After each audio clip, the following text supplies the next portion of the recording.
دخلت السينما من نافذة الرأس واحدة من جميلات السينما، الفنانة نيللي مظلوم الشهيرة باسم لاتانيا، وده كان دورها في فيلم ابن حميدو.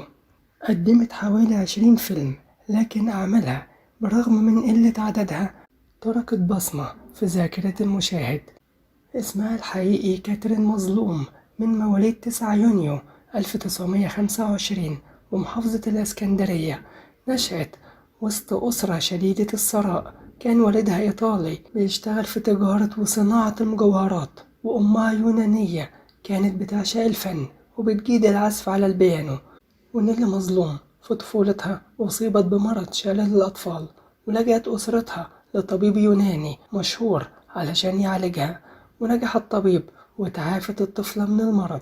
ومن حسن حظها إن زوجة الطبيب كانت بتشتغل راقصة باليه، وحبتها واتبنتها فنيا وهي لسه عندها 5 سنين.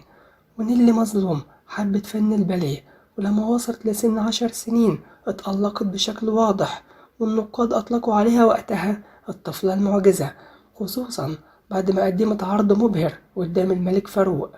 ومع الوقت أصبحت نيللي مظلوم راقصة الباليه الأولى في مصر، وبلغت شهرتها مداها لما استعان بها أليكسي جوكوف أستاذ الباليه في فرقة البلشوي الروسية لتأسيس أول مدرسة حكومية في مصر لتعليم الباليه. ونيللي مظلوم أتقنت 4 لغات: الفرنسية والإنجليزية والعربية واليونانية، وده خلاها تقدم عروض فنية في كل دول العالم. واشتغلت في السينما، وفي سنة 1939 شاركت في فيلم بعنوان اللاجئة، وظهرت كراقصة فقط. وتكرر الأمر في فيلم مصري بعنوان بين نارين، ولما شافها المخرج حسين حلمي سنة 1946 أقنعها بالجمع بين الرقص والتمثيل. وبالفعل شاركت في حوالي 20 فيلم، من أبرزها صاحب بالين، شهر العسل، فاطمة وماريكا وراشيل، إسماعيل ياسين في حديقة الحيوان، النمرود، ما كانش على البال، صاحبة الملاليم، وغيرها من الأفلام. ونجحت في التمثيل والرقص الإيقاعي، وهددت شهرة تحية كاريوكا لأنها تفوقت عليها في الأجر، وكان الطلب عليها أكتر من شركات الإنتاج في فترة الستينات.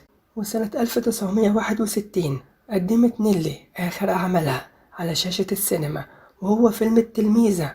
وبعد كده قررت إنها تتفرغ للمدرسة الخاصة بيها بتعليم فن الباليه، لكن لسوء حظها تم تأميم مشروعها وحست بإحباط شديد، وهاجرت برا مصر وسافرت لليونان سنة 1964، وده بعد ما اتدهورت ظروفها المالية.